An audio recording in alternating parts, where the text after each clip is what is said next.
Hi, it's Neil Sean here on your entertainment news at the London Film Museum in the heart of London South Bank. Behind me is a very famous sign, that of the Rank Film Studios gong. It's not something I'm going to be trying out myself.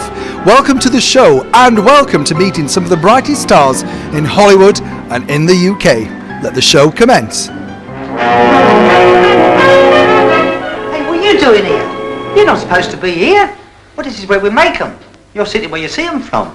So shovel, go on off it. No, wait a minute. No, don't go. My very favourite stars that I was lucky enough to meet was the gorgeous Claire Bloom. Now, I didn't realise that Claire had started her career out as a Rank film star. In fact, she was at the famous Rank Charm School.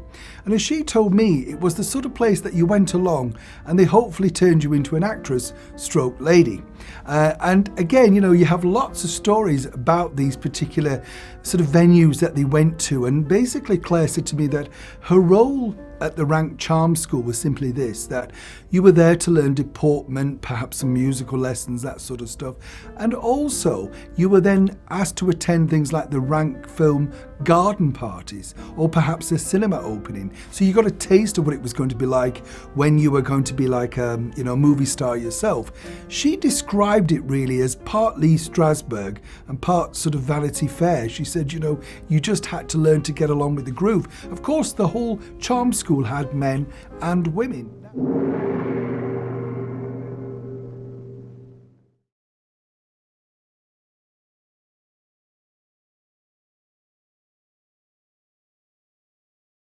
Now, one of the other people that I was lucky enough to meet who'd also worked at Rank was the very debonair Richard Todd. Now, I bumped into Richard literally on stage at the Theatre Royal in Hanley. I was appearing there in a variety show, but in the afternoon they'd had a matinee for one of his plays, and he was asleep literally on the set of the stage when I kind of just bumped into him. We had an enjoyable time talking about his career, but Richard was very British, you know, and loved the fact that when he was making films at Pinewood and for Rank, that it was the time of the great movie era. I was also lucky enough to bump into Stewart Granger. Now, Stewart Granger was the matinee idol, literally up there with Dirk Bogarde before he went over to Hollywood and really made it big out there. He told me a great story about how on his first sort of big movie he was with Hedy Lamarr, and he couldn't quite understand why she was twitching all the time because, you know, literally he was having to do a romantic scene with her. But it turns out that he was in her key light, and this didn't make her look as gorgeous as when he wasn't in it. And so they didn't particularly get on well, although according to him, they did get quite romantic off screen. Well, this is Hollywood after all. This is not Buckinghamshire. One of my great friends was the late great Sir Norman Wisdom. I absolutely adored him. And if you're ever a little bit fed up and you drop on one of his movies, you just kind of laugh, don't you? You know what's coming and you know it's all set up, but Norman was an incredible talent. And Norman told me this great story. He said that when he was in Pinewood, at the early part of his career, he said nobody really believed that he would become a box office star. He said basically they'd signed him up and then they really didn't know what to do with him. Some people thought he was a Charlie Chaplin, other people thought he was a mixture of Laurel and Hardy. Interesting to note as well that both Charlie Chaplin and Laurel and Hardy completely adored Norman themselves. But Norman told me that he was walking along the corridor of Pinewood one day around the time that the wonderful Marilyn Monroe was in London filming The Prince and the Showgirl at Pinewood Studios. And he went up to her, and you remember Norman's quite small, and he went up to her and said, "Oh, hello, how are you?" And she looked a little bit bemused by him, you know, and said, "Oh, hello."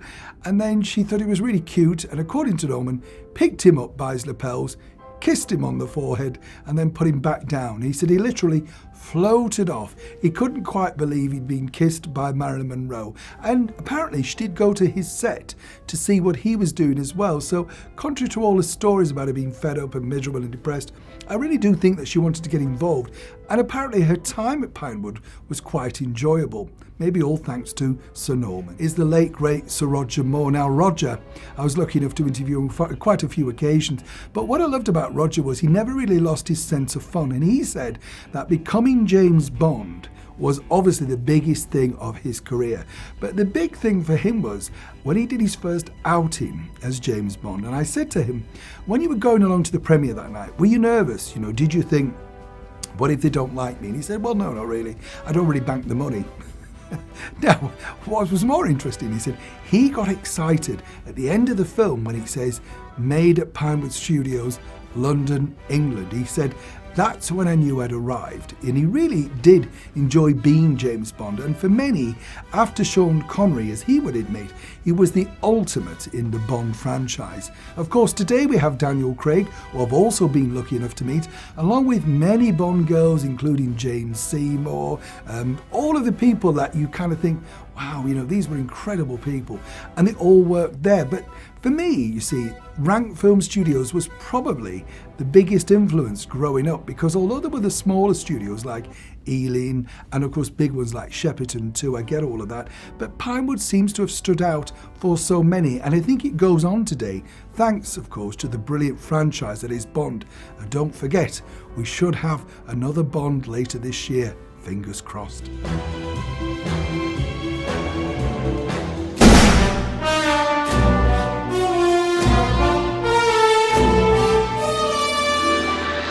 Great star that I was lucky enough to meet, and he's now possibly more famous for the Ruth Rendell Mysteries on TV. But for me, I thought he was brilliant in Tread Softly Stranger with the wonderful Dinah Dawes. Do you remember her being called Calico, working in that bar? Who's called Calico and works in a backstreet bar? But nonetheless, brilliant. Now, I bumped into George Baker in a funny location actually, because he was staying at the Imperial Hotel in Blackpool, and he was there because he was making a guest appearance in Coronation Street alongside Julie Goodyear. I think he played Cecil Newton or something like that. And it's interesting because everybody was gathering around, all the young Coronation Street stars, and George was literally just sat in the lounge on his own, and we ended up chatting. And I didn't realise until we finished our conversation, obviously, that he'd been down originally by Ian Fleming to possibly play James Bond on the big screen. This is before Sean Connery. They were looking around for people. I mean, George was very honest. He said at one point they even considered Rex Harrison, which is hard to imagine when you think about it today. But George couldn't do it because he got a commitment elsewhere and they really wanted to plough ahead. So, of course, George's loss was Sean Connery's gain. But it didn't really bother George because, as I say, he was filming. They were filming actually in the Imperial Hotel. I think it was doubling up as Newton and Ridley's headquarters or something. And he didn't really care. He said, look, as long as I'm working, I'm happy. And for George Baker fans, of course, he pops up in so many films today. You don't kind of realise just the volume of work these people did. But for me, I thought George Baker was an incredible actor, even right to the end. And if you do get a chance, check him out on Coronation Street. It's quite an amusing cameo that he pulls off. When we think about comedy greats, we always think about Eric and Ernie, and Eric and Ernie did their stint of Pinewood too. And the thing with Pinewood and Rank, they were of course intertwined as companies. But Ernie Wise, who I was lucky enough to meet in the latter part of his career, he was starring in a musical called The Mystery of Edwin Drood, and it was at the Savoy Theatre, and it had Lulu in it as well. And it should have really gone well, but it really didn't. I don't know why. I think everybody expected Ernie always to be with Eric, and sadly at that point he'd gone. But Ernie battled on because, as his autobiography is called, Still on My Way to Hollywood, he really loved the idea of filmmaking. And he said that when him and Eric were out at Pinewood making their movies, he said he finally felt like he was a movie star. But the bigger problem that Ernie had, and he was honest about this, he said, we always felt that because we were variety acts, we weren't taken seriously in movies, whereas, say, someone else like Laurel and Hardy, who'd made it in movies, then became variety stars by touring England, had a different cachet to them. Ernie himself said that they both knew the movies may not do well simply because they felt the comic timing of the movies didn't work without an audience. And even though they were making the crew laugh, by the time they'd done it 6 or 7 times, they were getting bored saying the lines, and to keep it fresh was very hard. But as Ernie said, his time at Pinewood was incredible. Both he and Eric, when they were first there, were wandering around open-mouthed looking at all these sets, all the activity that was going on. And of course, one of the things that they both really wanted to do, and I think this was a big mistake by the people behind the infamous Carry On films, was they would have both liked to have appeared in there. And the Carry On films really were a part, so much, of Pinewood Studios. I wonder why they never signed Eric and Ernie though. Perhaps they thought they were just going to take over or something, not sure. All-time Carry On stars is the ever-beautiful Anita Harris. This woman can do everything. She can sing, dance, act, and she still remains eternally young. She never seems to age. Of course, she appeared in 2 Carry On films, Follow That Camel, which I just absolutely love, which starred, of course, the Hollywood legend, according to him, Phil Silvers. And Anita said to me that he never really was off. You know, he was always cracking jokes, always really on, if you like. And what's interesting is he was, Phil Silvers, the highest paid ever Carry On star. Nobody got their money in advance. He did. Plus, he did manage to get some kind of percentage out of the first and second run of the movie, so he kind of knew his worth. However, as Anita said, for her, who'd got discovered by being on the West End stage for the Carry-Ons in a sort of review with Frankie Howerd called Way Out in Piccadilly. Apparently the bosses came to see her in that and thought, oh, she'd be really good in our films, and that's exactly how she got the part. Anita said to me today that she can't believe even now people still remember her for those roles, because of course they were seen as quite disposable films at the time and never really would have made a return, you know, carrying on. But of course, all the Carry On stars tell me this one thing, including Jack Douglas. He said, it was great being in them, but you got a flat fee. You very rarely did a second or third take. And once you got your money, no matter how successful the film was, there was no more money. And in most cases, he also pointed out that they didn't really like to send cars for you, but they would send you a map of where the train and the bus stops were.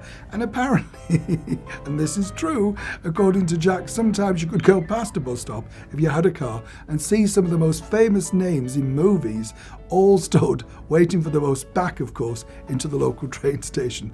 I think that's how, of course, the Carry On bosses made a lot of their money.